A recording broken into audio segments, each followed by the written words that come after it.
नमस्कार, अटल न्यूज में आपका स्वागत है और मैं आपसे मुखातिब हूँ समीर अब्बास। हजार बर्क गिरे, लाख आंधियां उठें, वो फूल खिल के रहेंगे जो खिलने वाले हैं। सियासत में जाहिर है एक ऐसी शख्सियत की जरूरत होती है जो इकाई से जुड़ा हो, हर समाज के तबके से जुड़ा हो और हर किसी को साथ लेकर चलने का दावा रखता हो, मादा रखता हो। सियासत का मतलब भी यही होता है। सियासत का मतलब होता है शासन करना जनता के ऊपर, लेकिन शासन के साथ साथ लोगों की मदद करना भी। और उसी में से जुड़े हुए एक शख्सियत हैं यासीन अलवी साहब। वार्ड नंबर 48 से वो पार्षद पद के दावेदार भी हैं। समाजवादी पार्टी के पिछले 20 सालों में वो एक सच्चे सेवक के तौर पर लगातार काम करते रहे हैं। तमाम पार्टी के जो भी बड़े नेता हैं वो इस दर पर आए हैं, आज हमारे साथ मौजूद भी हैं, क्योंकि सियासत का माहौल भी चल रहा है। बरेली में 9 सीटें हैं और एक एक करके तमाम सीटों के जो दावेदार हैं उनका नामों का ऐलान भी हो रहा है। यासीन साहब हमारे साथ हैं, हम उनसे तमाम बातों पर जानकारी लेंगे। पार्षद पद के वो दावेदार भी हैं 2022 में जो चुनाव होना है, और जाहिर सी बात है कि पार्षद से फिर मिलके बहुत काम कर सकता है। हर तबके तक अपना जो उसकी चीजें हैं, सहूलियत है, वो पहुंचा सकता है। कोरोना काल में भी उन्होंने बहुत जबरदस्त काम किया है। साथ ही पेंशन जो लोगों की बंद रहा है उसमें भी यासीन साहब ने लोगों की बड़ी मदद की है। हमारे साथ है, तमाम चीजों पर जानकारी हासिल करेंगे। मैं शुरुआत यहाँ से करूंगा। आपका जो सियासी सफर रहा है, आप वैसे मूलतः पीलीभीत के रहने वाले हैं, करीब 23 साल पहले यहाँ आए। समाजवादी पार्टी में आपका लगभग 15 से 20 साल का कामकाज रहा है। किस तरह किस नेताओं के साथ आप रहे, किस तरह का सफर रहा, थोड़ा सा उस पर रोशनी डालें। बरेली में जब समाजवादी बरेली के अंदर जब हम आए जी, तो यहाँ पर हमने सबसे पहले समाजवादी पार्टी को से मिले। अच्छा। और यहाँ पर आके हमें समाजवादी पार्टी में बड़े नेताओं में सारे नेताओं जैसे तोमर साहब हैं, अच्छा, मेयर साहब हैं जी, तो इनसे भी हमारे बहुत अच्छे वो रहे। अच्छा, और इनसे हम मिलकर हमें बहुत अच्छा लगा। हमारे घर पे भी आए, अच्छा, और घर पे हमारे बैठ के बातचीत भी हुई उनसे जी। दूसरे इसमें हमारे सुप्लेश भैया हैं, जिला अध्यक्ष रहे जी, जी। ये भी हमारे घर पे आ चुके हैं। और सांसद जी हमारे वीरपाल जी, अच्छा, ये भी हमारे मकान पर आ चुके हैं। अच्छा, ये तो बड़ी शख्सियत है जो ये हमारे कहना चाहिए यहाँ के, और यही मेन शख्सियत रहे। अच्छा, तो एक मतलब मेन जो बॉडी के जो समाजवादी पार्टी के नेता है वो यहाँ आ चुके हैं आपके मकान पे। मतलब आपकी लोगों के बीच बड़ा अच्छी पहचान है। समाजवादी पार्टी इस बार मैदान में है और सीधी टक्कर बीजेपी से मानी जा रही है। आपको क्या लगता है, बरेली की 9 सीटें हैं, क्या उम्मीद लगती है इस बार? बरेली की 9 सीटें हैं। समाजवादी पार्टी की उम्मीद तो यह है कि समाजवादी पार्टी बहुत बड़े स्तर पर काम कर रही है और बहुत उसके जितने भी कार्यकर्ता हैं बहुत अच्छे दिल से, मोहब्बत से, प्यार से चाह रहे हैं कि सपा सरकार आएगी, अखिलेश जी की सरकार आएगी।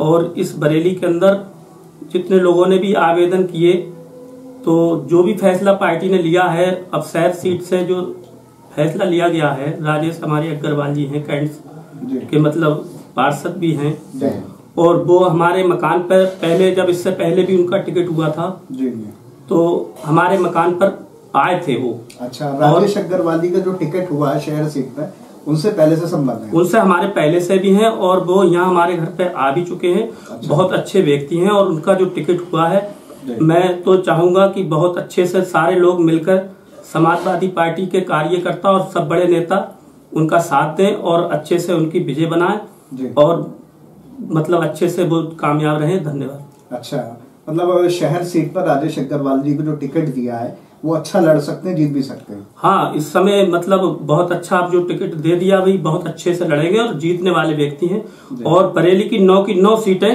समाजवादी पार्टी की पार होंगी इंशाल्लाह। अच्छा, अब मैं आपसे ये जानना चाहता हूँ कि अब ये तो हो गई मौजूदा टाइम की सियासत की बात। पार्षद का चुनाव भी होने वाला है 2022 में, जिसकी तैयारी आप कर रहे हैं।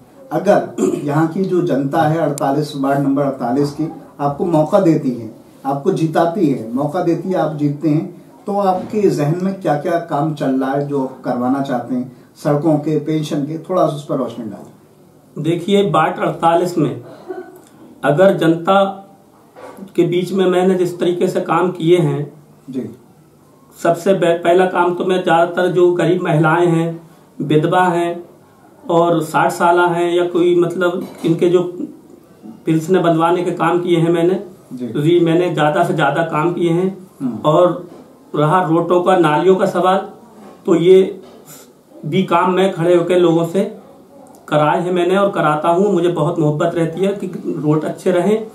रोडों की समस्या है, हमारे रोड जो अच्छे नहीं बन पाए हैं, तो आने वाले दौर पे अगर मैं सभासद अगर बनूंगा, मुझे जनता बनाएगी तो मैं बहुत अच्छे से काम करूंगा, जनता की हर बात को सुनूंगा, उनकी हर बात पे ध्यान दूंगा। मैं अभी जब आ रहा था यहाँ आपकी तरफ तो मैंने देखा रोडों के हालात बहुत अच्छे नहीं हैं। क्या वजह मानते हैं? क्योंकि रोडें तो बहुत जरूरी चीज है, अगर चलने का रास्ता ही सही नहीं होगा तो आदमी कैसे मंजिल तक पहुंचे? सर देखिए, अगर कोई सही व्यक्ति बनता है तो वो रोड का ही काम करेगा जी। अगर कोई सही व्यक्ति बन गया, सही पार्षद बनेगा तो वो रोड का काम करेगा। अभी इससे पहले जो बने हैं तो उन्होंने जैसा पढ़ा है, अब तो सब आपने देखा ही होगा हालात क्या है। अगर हमें जनता मौका देगी तो रोड सबसे पहला काम रोड का होगा, जो रोड अच्छे से हो और गरीबों की, महिलाओं की जो पेंशन है ये इस पे काम करेंगे। अच्छा, बस एक दो सवाल और रह गए, क्योंकि अब ये उम्मीद है कि 10 मार्च को टिकट रिजल्ट भी आ जाएगा। ऐसा माना जा रहा है कि यूपी में समाजवादी पार्टी और बीजेपी के बीच टक्कर है। अब क्या लगता है अखिलेश यादव जी के लिए? टक्कर देखिए, टक्कर तो मानी जा रही है, ठीक है, मगर समाजवादी पार्टी 100% जी 100% मतलब समाजवादी पार्टी की सरकार आ रही है और बनेगी, अखिलेश जी मुख्यमंत्री बनेंगे। जी जी। एक कार्यकर्ता के तौर पर लगातार आप काम कर रहे हैं, क्या माहौल देखते हैं? माहौल क्या, समाजवादी पार्टी में जो जितना हमने काम करा है जिस माहौल के हिसाब से, वो हमने अपने हिसाब से काफी जो होने के थे हमारे वो हमने कराए, जो नहीं होने के तो हमसे नहीं हो पाएंगे, कैसे हो जाएंगे? जी जी। चलिए, पार्षद उनके, विधायक उनके, मेयर उनके, तो कैसे हो जाएंगे? मैं आपको एक बात बताऊं कि कैमरा एक ऐसी चीज है जिस पर जब आप पहली मर्तबा बोलते हैं, दूसरी मर्तबा बोलते हैं तो कहीं ना कहीं, लेकिन जिस कॉन्फिडेंस के साथ यासीन अलवी साहब ने बोला वो बड़ी बात है, और धीरे धीरे कर जिस तरह से वो लोगों के बीच पहचान बना रहे हैं वो भी बड़ी बात है। जनता का कोई पद नहीं है उनके पास अभी, कोई अपने ही फंड से, अपने ही पैसे से वो जनता के लिए काम कर रहे हैं। लोगों की पहचान, जो भी उनका कामकाज होता है वो भी लोगों से करवाते हैं, और ऐसे लोगों की जरूरत भी है। एक पार्षद के तौर पर वो बहुत कुछ कर सकते हैं, और मैं ये चाहता हूँ कि क्योंकि समाजवादी पार्टी के सच्चे सिपाही हैं, एक उसके सिंबल पे अगर उन्हें मौका मिलेगा तो बहुत कुछ कर सकते हैं। बहरहाल इन तमाम बातों के साथ मैं समीर अब्बास, कैमरामैन रईस हुसैन के साथ।